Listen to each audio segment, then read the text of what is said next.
Dans ce 5e chapitre, nous allons parler de travail en local et de travail en production. En effet, avant de commencer notre découverte du HTML et du CSS à proprement parler, il me semblait important de dire un petit mot sur les différentes façons de travailler en informatique. Cela devrait normalement vous permettre d'y voir beaucoup plus clair par la suite. Donc lorsque vous codez, vous devez savoir que vous pouvez travailler soit en local, soit en production. Travailler en local signifie travailler avec des fichiers enregistrés sur notre propre ordinateur. Donc comme les fichiers ne sont que sur notre ordinateur, nous seuls pouvons voir ce que nous faisons. Travailler en production, au contraire, signifie intervenir sur des fichiers qui sont déjà stockés sur un serveur web, c'est-à-dire sur des fichiers qui sont déjà accessibles via Internet. Alors, quel intérêt, me direz-vous, à travailler en local plutôt qu'en production ou l'inverse ? Vous devez savoir que travailler en local comporte de nombreux avantages.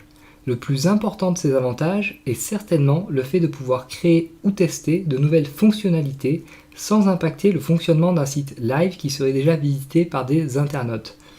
En effet, imaginons que vous possédiez déjà un site internet et que vous vouliez par exemple soit changer quelque chose sur votre site, comme par exemple modifier votre menu de navigation, ou implémenter une nouvelle fonctionnalité, comme par exemple pouvoir proposer des produits à la vente sur votre site internet.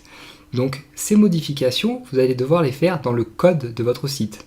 Et vous ne voulez pas certainement les faire en live, c'est-à-dire en production, car si vous changez le code en live, les modifications apparaîtront également en live sur votre site internet. Et donc le site internet pourrait ne pas fonctionner ou pourrait mal fonctionner pendant un certain temps si par exemple vous faites des erreurs dans votre code ou si les modifications sont importantes et donc s'il vous faut du temps pour les apporter. Et cela va déranger donc vos visiteurs, vos internautes.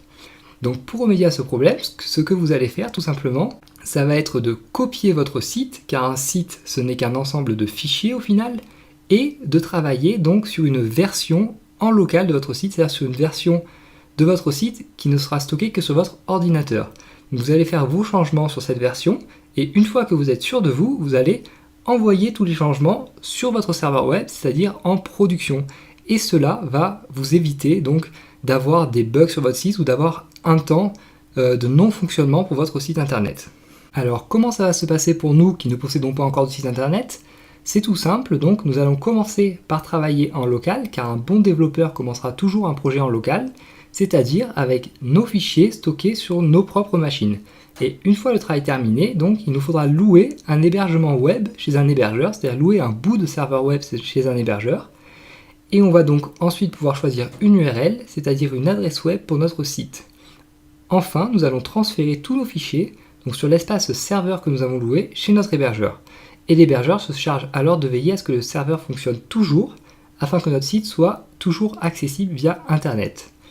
Si nous désirons par la suite modifier quelque chose d'important sur notre site, encore une fois, il nous faudra créer donc une copie de notre site live en local, en récupérant tous les fichiers du site, et donc travailler sur cette copie locale. Et une fois seulement qu'on est sûr de nos modifications et qu'on est sûr qu'il n'y a pas de bug, et qu'on est sûr que toutes les fonctionnalités ont été bien implémentées, on renvoie donc les modifications en production sur le site live.